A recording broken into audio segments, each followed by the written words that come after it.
ناظرین اکرام، منہ میں چھالے بننے لگیں تو سیب کا جوس پینے سے دور ہو جاتے ہیں۔ اور ناظرین، ہر اقوال کے پیچھے چھپی ایک انسپائریشنل سٹوری ہوتی ہے، جیسا کہ اس بات کے پیچھے بھی چھپی ایک انسپائریشنل سٹوری ہے۔ اور امید کرتا ہوں کہ یہ سٹوری آپ کو سمجھ آ جائے۔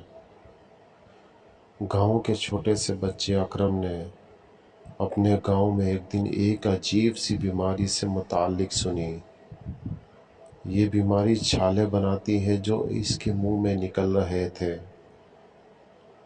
اکرم کی ماں بی بی نے اپنے بچے کی صحت کے لیے ہر ممکن کوشش کی، لیکن چھالے کم نہ ہونے کا کوئی حل نہیں نکلا۔ ایک دن ایک پرانے گاؤں کا دادا ایک خاص طریقے سے ایک طرفہ سیبوں کا جوس بناتا ہے جو چھالوں کے خلاف مدد فراہم کر سکتا ہے۔ اکرم کی ماں نے دادا کا جوس اپنے بچے کو دینے کا فیصلہ کیا اور روزانہ ایک چمچ جوس دینا شروع کیا۔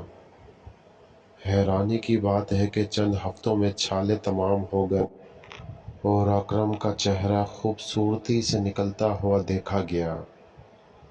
ناظرین، اس کے پیچھے چھپی یہ دلچسپ کہانی ہمیں یہ بتاتی ہے کہ زندگی میں چھوٹی سی چیزیں بڑا تاثر ڈال سکتی ہے۔